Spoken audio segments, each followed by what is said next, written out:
दुनिया में। और उन सम्मेलनों के बीच में दुनिया के सर्वाधिक विकसित देशों का जो संगठन है OECD, organisation for economic cooperation and development, जिसके लिए विश्व के सर्वाधिक जीडीपी वाले पहले 7 थे, अब 15 हो गए, 16 हो गए देशों का वह संगठन था।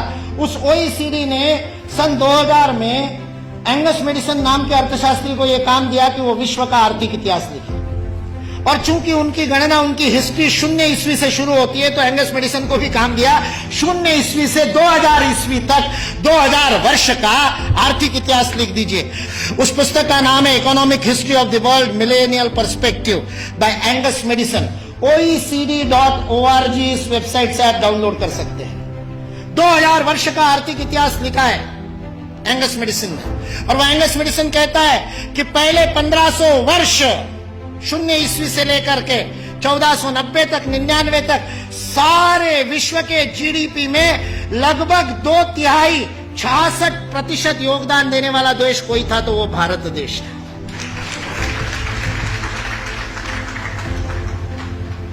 मैं सोच रहा था, इतिहास का मैं विद्यार्थी हूं, आपके जैसा इतना अध्ययन तो नहीं किया, लेकिन मैं सोच रहा था ये 1500 से क्या संबंध है। तो पता चला वास्को दी गामा 1498 में आया था। और मतलब उसने भारत को खोजा, ऐसा हम लोग भी लिखते हैं, तो उससे पहले कोई गुम हो गया होगा।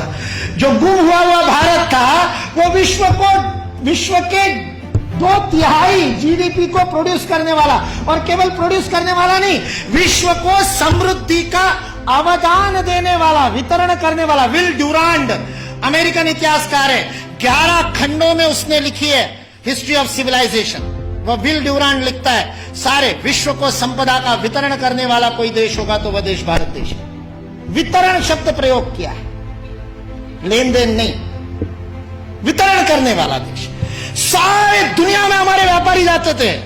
वो वास्को दी गामा को भी हमारे ये गुजरात का व्यापारी, वास्को दी गामा ने अपनी डायरी में लिखा है, वो गुजरात का व्यापारी पानी के जहाज लेकर के उसको मिला साउथ अफ्रीका में। उसको तो भारत मिला नहीं था, इसने कहा अच्छा भारत खोज रहे हैं, चलो मैं ले चलता हूं।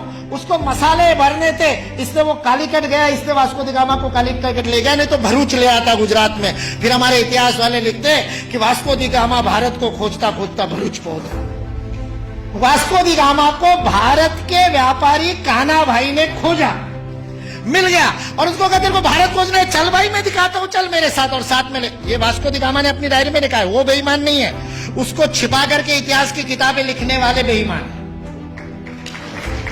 वास्को दी गामा की डायरी का उद्धरण दिए बिना हमारे को गलत इतिहास पढ़ाने वाले बेईमान है। वास्को दी गामा ने तो ईमानदारी से लिखा है, उसने ये भी लिखा है कि उस कान्हा भाई के जहाज मेरे जहाजों से कई गुना अधिक प्रगत थे। 40 खेने वाले लगाने के बाद भी मेरे जहाज को उतनी गति नहीं थी, जो उससे 3 गुना बड़े 3 मंजिल वाला जिसके ऊपर डेक था, ऐसे जहाज को केवल 16 नाविक खेते थे। ऐसा कान्हा भाई का जहाज था। भारत की विज्ञान और तकनीकी की स्थिति अंग्रेज इस देश में आए तब सारे विश्व से अधिक उन्नत थी। ये अंग्रेजों में से कुछ ईमानदार इतिहासकारों ने लिख करके रखा।